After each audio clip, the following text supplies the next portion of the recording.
Subscribe now and press the bell icon. Never miss an update.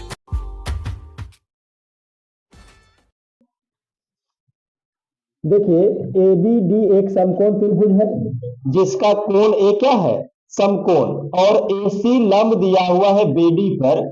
तो ज्ञात क्या करना है, AB स्क्वायर बराबर BC इंटू BD। ये देखिए क्वेश्चन 2013 में पूछा हुआ, ठीक है। अब सबसे पहले देखिए ABD एक समकोण त्रिभुज बना लीजिए, ठीक है। एक समकोण त्रिभुज इस प्रकार से बना लीजिए, इसका नाम क्या रखना है, ABD। लेकिन ध्यान रखना कि कोण A को समकोण लेना, तो कोण A के समकोण हो गया, ये B ले लीजिए और ये D। तो ABD समकोण त्रिभुज बन गया और कोण A समकोण हो गया। उसके बाद कहता है कि AC लंब है BD पर। देखिए ये BD है, ठीक है, इस पर A से लेना है AC लंब। तो यहां से कहीं पर इस प्रकार से मान लीजिए कि C है, इसको मिला दीजिए। तो ये वाला जो है वो क्या है, लंब है। किस पर लंब है, A से C लंब है BD पर। ये देखिए हो गया।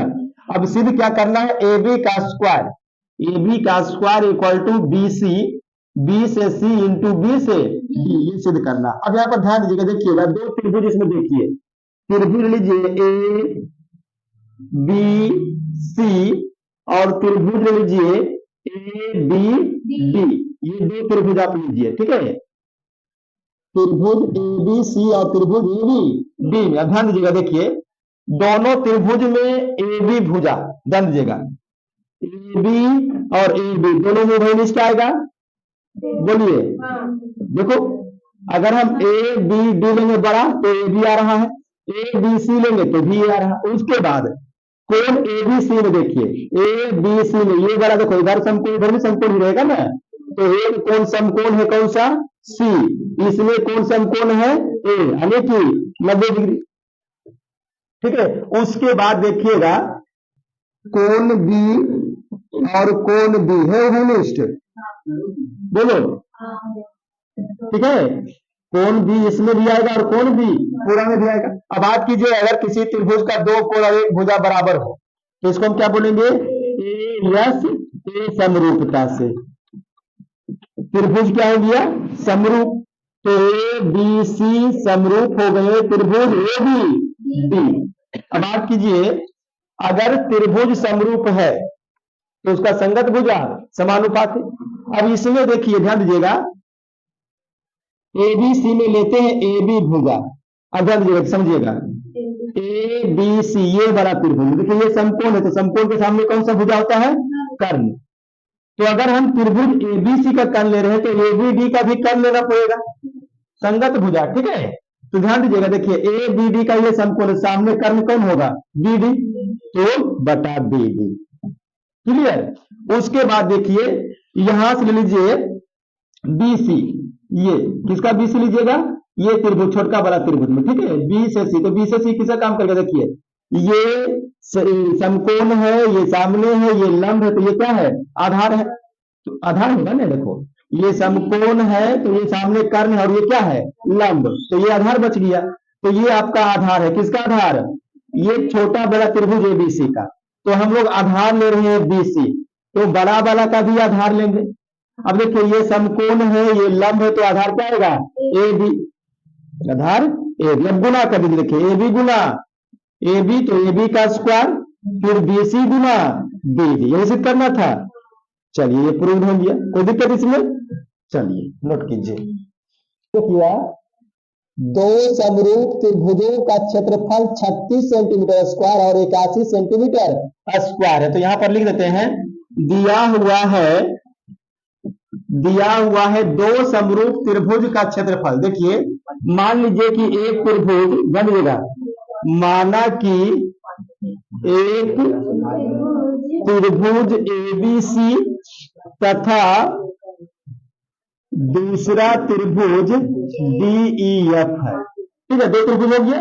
अब दोनों त्रिभुज का क्षेत्रफल दिया हुआ, यानी कि एरिया ऑफ त्रिभुज ABC दिया हुआ है कितना, 36 सेंटीमीटर स्क्वायर। फिर एरिया ऑफ त्रिभुज दिया हुआ है, एरिया ऑफ त्रिभुज दिया हुआ है DEF बराबर 81 सेंटीमीटर स्क्वायर, ठीक है। यदि पहले त्रिभुज के ऊंचाई 4.8 सेंटीमीटर हो, देखो त्रिभुज एबीसी में एबी को, बीसी को या एसी को, किसी को भी ऊंचाई मान लीजिए, ठीक है। तो अगर हम इसका ऊंचाई मान लेते हैं कि चलो एबी है, तो एबी का ऊंचाई है 4.8 सेंटीमीटर, तो इसका ऊंचाई मान लीजिए कि डीई है, हमको वो ज्ञात करना है। क्या ज्ञात करना है? डीई का मान। ठीक, अब देखिएगा, चूंकि बात कीजिएगा, एक थ्योरम होता है कि समरूप त्रिभुज के क्षेत्रफल का अनुपात उसके संगत भुजा के वर्ग के अनुपात के बराबर होता है। यानी अगर हम करें एरिया ऑफ त्रिभुज एबीसी और अनुपात कर दे एरिया ऑफ त्रिभुज डीईएफ, बराबर क्या होगा? संगत भुजा के वर्ग का अनुपात। तो इसका संगत भुजा ले लीजिए ऊंचाई एबी, तो इसका स्क्वायर, इसका संगत भुजा ऊंचाई डीई का स्क्वायर। ठीक है, अब मान रखिए, देखिए एरिया ऑफ त्रिभुज एबीसी कितना है? 36 सेंटीमीटर स्क्वायर। डीईएफ कितना है? 81 सेंटीमीटर स्क्वायर। एबी का स्क्वायर यानी कि 4.8 का स्क्वायर और बटा डीई का स्क्वायर। क्लियर? और देखिएगा सेंटीमीटर से सेंटीमीटर खत्म, 9 चौक 36, 9 नमा 81। तो अब उसके बाद यहां से देखिएगा 4/9 को हम लोग लिख सकते हैं 2/3 का होल स्क्वायर। बोलिए, 2 का 4, 3 का 9, बराबर इधर क्या है? देखिए 4/8 और डीई दोनों पर स्क्वायर है, मतलब इसका whole square. Square square cancel, उसके बाद 24 दूनी 48, ये यहां जब गुना होगा तो बच जाएगा क्या? डीई 24 दिया 72 यानी कि 7.2 सेंटीमीटर। क्लियर? देखिए त्रिभुज का लास्ट क्वेश्चन ये है, 6 मीटर लंबाई वाले एक ऊर्ध्वाधर स्तंभ, ठीक है, ऊर्ध्वाधर स्तंभ मतलब खड़ा, ठीक है। तो देखिए मान लीजिए कि ये एक ऊर्ध्वाधर स्तंभ है, इसका ऊंचाई कितना है? 6 मीटर। देखिए 6 मीटर लंबाई वाले एक ऊर्ध्वाधर स्तंभ पर भूमि की छाया की लंबाई, समझिए अब इसका छाया बनेगा भूमि पर, तो मान लीजिए कि इसका छाया भूमि पर ऐसा पड़ रहा है, ठीक है, और ये भूमि पर जो छाया बनेगा इसका नाम रख दीजिए ए बी सी। ये जो छाया बन रहा है भूमि पर, ये छाया बनेगा। देखिए ये मीनार है या क्या है दिया हुआ? स्तंभ है। तो इस स्तंभ का भूमि पर छाया ये बन रहा है, कितना बन रहा है छाया? 4 सेंटीमीटर। चलिए ठीक है।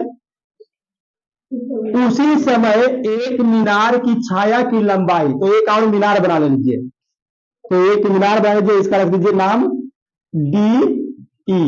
एक मीनार की छाया की लंबाई, तो छाया भी इसका भी भूमि पर बनेगा, तो इसका छाया का लंबाई देखिए, ये वाला जो छाया है ये दिया हुआ छाया का लंबाई 28 सेंटीमीटर, ठीक।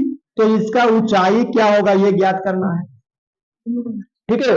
अब ध्यान दीजिए, देखिए ये समकोण बनेगा, ये समकोण बनेगा, तो लीजिए त्रिभुज ए बी सी तथा त्रिभुज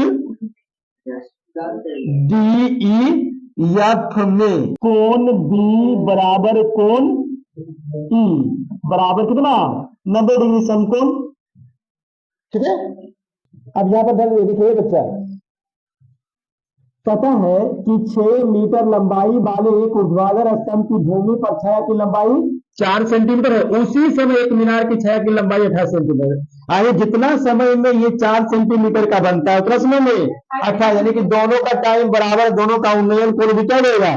बराबर, यानी कि कोण ये वाला और ये वाला कोण सी दोनों को देगा बराबर। कैसे? उन्नयन कोण एक ही समय में बराबर होता है। तो हम लोग लिखेंगे कोण सी बराबर कोण एफ, बराबर लिख लो, क्योंकि एक ही समय में बना उन्नयन कोण समान होते हैं या बराबर होते हैं। अरे तो दो कोण बराबर हो गया, अगर किसी त्रिभुज का दो कोण बराबर है तो समरूप त्रिभुज हो जाएगा। तो हम लिख देंगे ए समरूपता से, कौन समरूपता से?